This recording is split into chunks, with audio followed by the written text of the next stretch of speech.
C'est un secret de Polichinelle qu'à travers un enlèvement le 3 mars 2021, notre candidate à l'élection présidentielle, Mme Rekiatou Madougou, s'est retrouvée dans les liens d'une détention abusive et illégale à la prison civile de Missérété.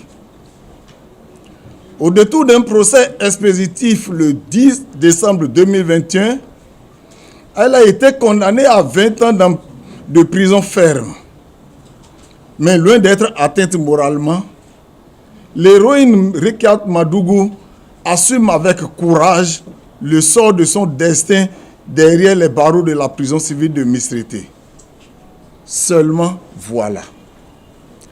Depuis quelques mois, Mme Rekiatou Madougou subit de la part des autorités pénitentiaires diverses formes de torture qui ont abouti à un isolement suspect.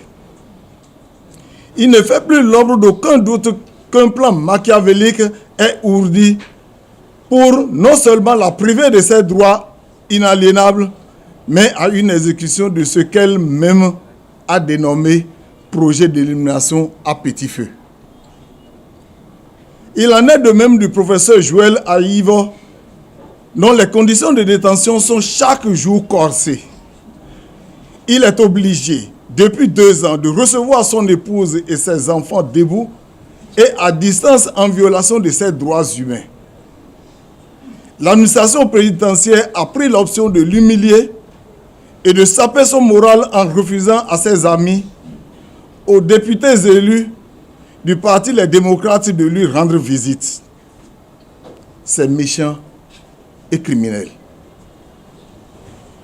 Toutes les mesures punitives qui sont infligées à tous les détenus politiques ces derniers temps en violation de la Convention contre la torture et autres peines ou traitements cruels, inhumains ou dégradants des Nations Unies ratifiés par le Bénin illustrent bien la thèse d'une élimination de Mme Rekiatou Madougou, du professeur Joël Aïvo et autres.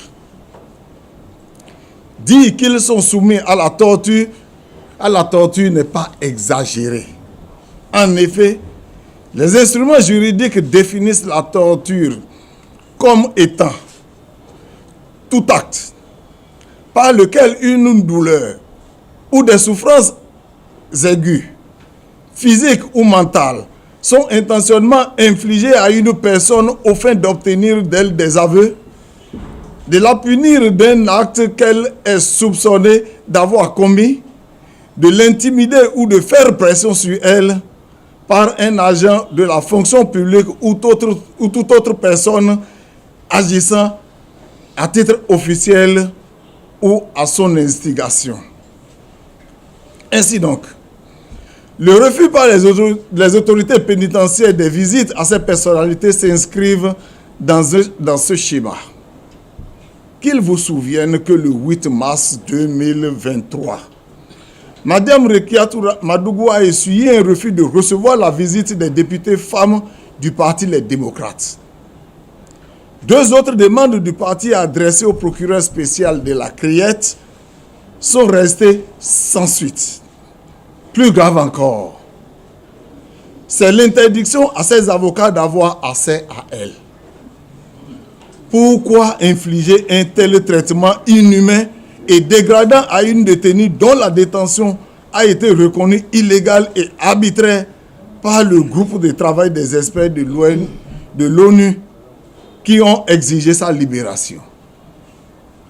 Jusqu'à ce jour, les autorités de notre pays n'ont pas cru devoir s'exécuter. Bien au contraire. On apprend que certaines femmes pensionnaires de la prison civile de Porte-Novo, condamnées, dont parmi elles des fumeuses de drogue dure, sont transférées pour la prison de Missérété. À quel dessein? Cet énième durcissement de ces conditions intervient alors même qu'elle est la seule détenue interdite d'émettre des appels des cabines publiques de la prison depuis 2 ans et sans raison. Elle ne peut appeler ni ses enfants, ni sa famille, et on vient encore lui interdire l'accès à son avocat. C'est au regard de tout ce qui précède Et sur le fondement des droits humains que le Parti Les Démocrates lance cet appel à l'endroit des autorités politiques, judiciaires et pénitentiaires de notre pays à lever toutes les discriminations et les peines qui rendent invivable le séjour carcéral de Mme Rekiatou Madougou. Nous exigeons à cet effet la mise à exécution sans délai des conclusions du groupe de travail des experts de l'ONU qui demande la libération pure et simple de Mme Rekiatou Madougou. Nous réitérons les mêmes exigences pour la libération du professeur Joël Aïvor et tous les détenus politiques. C'est ensemble que nous construirons le pays.